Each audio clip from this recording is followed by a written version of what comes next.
આકાશવાણી સમાચાર યશવી મહેતા વાંચે છે. સૌપ્રથમ મુખ્ય સમાચાર.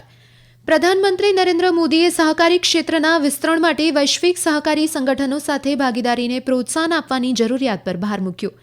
કેન્દ્રીય મંત્રી અશ્વિની વૈષ્ણવે આજે એઆઈ કુક્ષા, એઆઈ કમ્પ્યુટ પોર્ટલ અને અન્ય એઆઈ આધારિત પહેલ લોન્ચ કરી. પ્રધાનમંત્રી નરેન્દ્ર મોદી આવતીકાલે ગુજરાત અને કેન્દ્રશાસિત પ્રદેશ દાદરા નગર હવેલી, દમણ અને દીવની મુલાકાત લેશે. કેન્દ્રીય મંત્રી નીતિન ગડકરીએ કહ્યું છે કે પ્રગતિશીલ સમાજનું નિર્માણ કરવા નાગરિકોએ અસ્પૃશ્યતા, ભેદભાવ અને અસમાનતાઓથી મુક્ત થવું પડશે.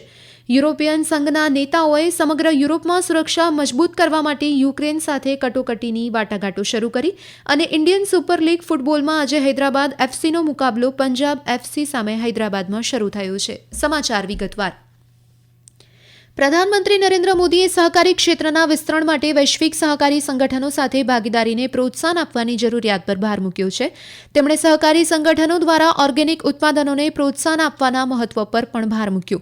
પ્રધાનમંત્રીએ આજે દેશમાં સહકારી ક્ષેત્રની પ્રગતિની સમીક્ષા કરવા માટે એક ઉચ્ચસ્તરીય બેઠકની અધ્યક્ષતા કરી હતી.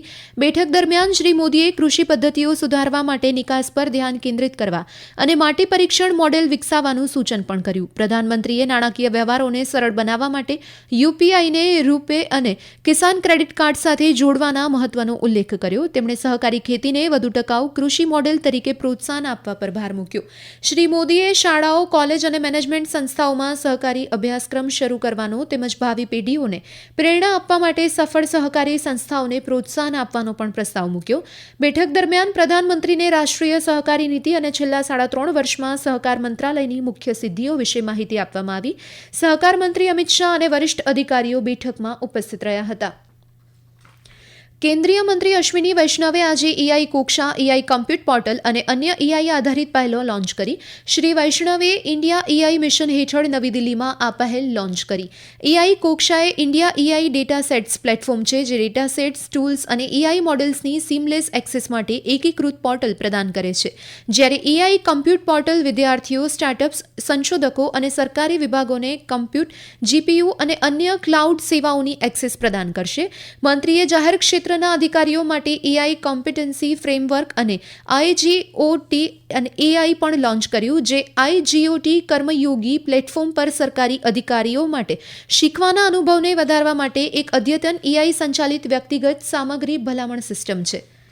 પ્રધાનમંત્રી નરેન્દ્ર મોદીએ ઇલેક્ટ્રોનિક્સ અને માહિતી ટેકનોલોજી મંત્રી અશ્વિની વૈષ્ણવ દ્વારા રાષ્ટ્રીય દૈનિકમાં લખાયેલ લેખની પ્રશંસા કરી હતી. સોશિયલ મીડિયા પોસ્ટમાં લખાયેલા લેખને ટાંકીને શ્રી મોદીએ કહ્યું કે આ લેખ ડિજિટલ પબ્લિક ઇન્ફ્રાસ્ટ્રક્ચર, કૃત્રિમ બુદ્ધિમત્તા, સેમિકન્ડક્ટર અને ઇલેક્ટ્રોનિક્સ ઉત્પાદન પર ધ્યાન કેન્દ્રિત કરીને દેશ તેના ડિજિટલ ભવિષ્યને કેવી રીતે આકાર આપી રહ્યો છે તે વિગતવાર દર્શાવે છે. પ્રધાનમંત્રી નરેન્દ્ર મોદી આવતીકાલે ગુજરાત અને કેન્દ્રશાસિત પ્રદેશ દાદરા નગર હવેલી અને દમણ દીવની મુલાકાત લેશે.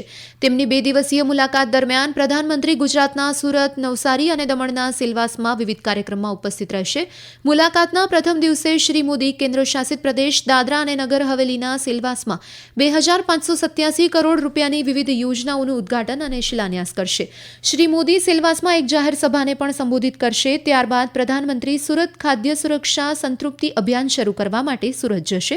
સુરતમાં લગભગ 2 લાખ લાભાર્થીઓને પ્રધાનમંત્રી ગરીબ કલ્યાણ અન્ન યોજના હેઠળ લાભ મળશે.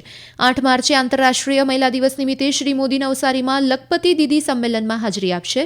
પ્રધાનમંત્રી 25,000થી વધુ સ્વસહાય જૂથોની 2.5 લાખ મહિલાઓને 450 કરોડ રૂપિયાથી વધુની સહાયનું વિતરણ કરશે.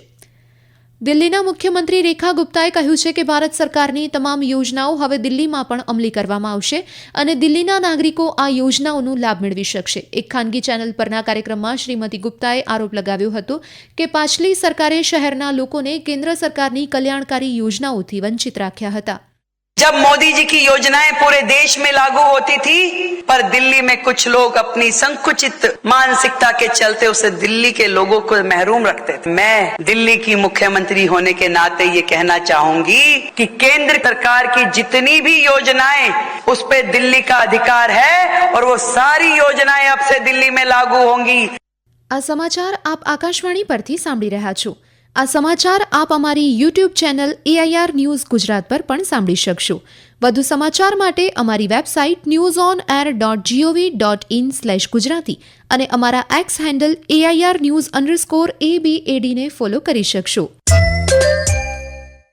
કેન્દ્રીય માર્ગ પરિવહન અને રાજમાર્ગ મંત્રી નીતિન ગડકરીએ કહ્યું છે કે પ્રગતિશીલ સમાજનું નિર્માણ કરવા માટે નાગરિકોને અસ્પૃશ્યતા, જાતિ આધારિત ભેદભાવ અને અસમાનતાઓથી મુક્ત થવું પડશે. નવી દિલ્હીમાં લોકમાતા અહલ્યાબાઈ હોલકર મહિલા સન્માનને સંબોધતા શ્રી ગડકરીએ કહ્યું કે આ કાર્યક્રમનો ઉદ્દેશ્ય સમાનતા પર આધારિત સમાજનું નિર્માણ કરવાનું છે. દરેક નાગરિકે માનવું જોઈએ કે વ્યક્તિનું મૂલ્ય તેની જાતિ, ધર્મ, ભાષા કે લિંગ દ્વારા નહીં પરંતુ તેના ગુણો દ્વારા નક્કી કરાય છે. આ પ્રસંગે આરોગ્ય અને પરિવાર કલ્યાણ રાજ્યમંત્રી અનુપ્રિયા પટેલે આદર્શ મહિલા મૈત્રીપૂર્ણ ગ્રામ પંચાયત પહેલનો ઉલ્લેખ કર્યો. આ કાર્યક્રમમાં 30થી વધુ મહિલાઓને સામાજિક સુધારામાં તેમના અમૂલ્ય યોગદાન બદલ સન્માનિત કરવામાં આવ્યા હતા. રાષ્ટ્રપતિ દ્રૌપદી મુર્મુ 8મી માર્ચે આંતરરાષ્ટ્રીય મહિલા દિવસ નિમિત્તે નવી દિલ્હીમાં એક રાષ્ટ્રીય પરિષદનું ઉદ્ઘાટન કરશે. મહિલા અને બાળ વિકાસ મંત્રાલય દ્વારા આયોજિત આ પરિષદનો વિષય મહિલા શક્તિથી વિકસિત ભારત છે. આ કાર્યક્રમમાં સશસ્ત્ર દળો અને અર્ધલશ્કરી દળના અધિકારી, દિલ્હી પોલીસ, માય ભારત સ્વયંસેવક, આંગણવાડી કાર્યકર અને સ્વસહાય જૂથના સભ્ય સહિત વિવિધ ક્ષેત્રની મહિલાઓ ભાગ લેશે. આ કાર્યક્રમમાં વિશ્વ bank, UNICEF, United Nations Development Programme અને યુનાઇટેડ નેશન્સ પોપ્યુલેશન ફંડ જેવા આંતરરાષ્ટ્રીય સંગઠનના પ્રતિનિધિઓ પણ હાજર રહેશે. યુરોપિયન સંઘના નેતાઓએ સમગ્ર યુરોપમાં સુરક્ષા મજબૂત કરવા માટે યુક્રેન સાથે કટોકટીની વાટાઘાટો શરૂ કરી છે. જર્મનીના સંભવિત આગામી ચાન્સેલર ફ્રેડરિક મેર્ઝ અને શિખર સંમેલનના પ્રમુખ એન્ટોનિયો કોસ્ટાએ બ્રસેલ્સમાં યુરોપની સુરક્ષાને મજબૂત બનાવવા અંગે ચર્ચા કરી. યુરોપિયન પોલિસી સેન્ટરે કહ્યું છે કે અમેરિકા નીતિમાં ફેરફાર બાદ યુરોપે પોતાનું સંરક્ષણ જાતે જ સંભાળવું જોઈએ. અમેરિકાએ યુક્રેન સાથે ગુપ્ત માહિતી શેર કરવાનું બંધ કરી દીધું છે. CIAના નિર્દેશક જ્હોન રેટક્લિફ અને રાષ્ટ્રીય સુરક્ષા સલાહકાર માઇકલ વોલ્ટઝે ગુપ્તચર સહાય પર પ્રતિબંધની પુષ્ટિ કરી અને કહ્યું કે જો યુક્રેન વાટાઘાટો કરવા સંમત થાય તો પ્રતિબંધ હટાવી શકાય છે. અમેરિકાના રાષ્ટ્રપતિ ડોનાલ્ડ ટ્રમ્પે સોમવારે યુક્રેનને આપવામાં આવતી લશ્કરી સહાય સ્થગિત કરી દીધી છે. વ્હાઇટ હાઉસમાં તેમની અને યુક્રેનિયન રાષ્ટ્રપતિ વોલોડિમીર ઝેલેન્સ્કી વચ્ચે થયેલી શાબ્દિક તકરારના થોડા દિવસો બાદ જ આ નિર્ણય લેવાયો છે.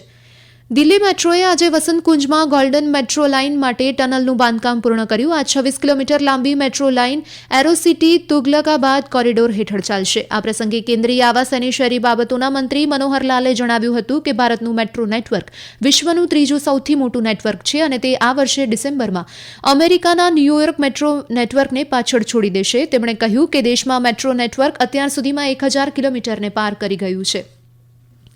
શ્રમ અને રોજગાર મંત્રી ડોક્ટર મનસુખ માંડવિયાએ સ્વસ્થ અને તંદુરસ્ત ભારતના નિર્માણમાં પ્રોત્સાહન આપતી આરોગ્ય સંભાળના મહત્વ પર ભાર મૂક્યો છે.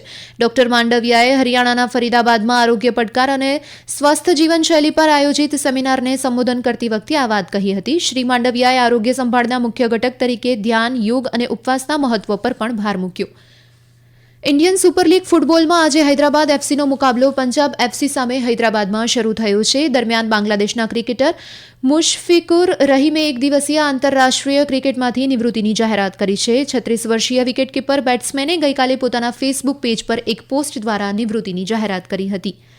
વિશ્વ ખાદ્ય કાર્યક્રમ WFPએ બાંગ્લાદેશને જણાવ્યું છે કે ભંડોળ સંકટને કારણે સંયુક્ત રાષ્ટ્ર આગામી એપ્રિલથી બાંગ્લાદેશમાં રોહિંગ્યા શરણાર્થીઓ માટે માસિક ખાદ્ય સહાય $12.50 ઘટાડીને $6 કરી રહ્યું છે. બાંગ્લાદેશમાં શરણાર્થી શિબિરોની દેખરેખ રાખતા ટોચના અધિકારી મોહમ્મદ મિઝાનુર રહેમાને કહ્યું છે કે રોહિંગ્યા શરણાર્થીઓને પહેલાથી જ પૂરતા પૈસા મળી રહ્યા નથી અને આ કાપ પછી પરિસ્થિતિની કલ્પના કરવી મુશ્કેલ છે. અંતમાં મુખ્ય સમાચાર ફરી એકવાર.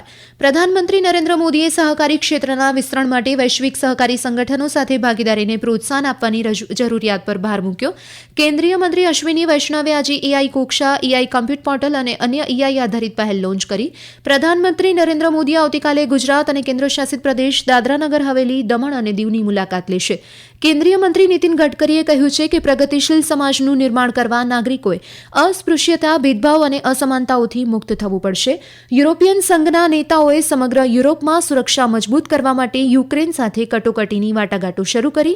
અને ઇન્ડિયન સુપર લીગ ફૂટબોલમાં આજે હૈદરાબાદ એફસીનો મુકાબલો પંજાબ એફસી સાથે હૈદરાબાદમાં શરૂ થયો છે. આ સાથે જ આકાશવાણી પરથી સમાચાર પૂરા થયા.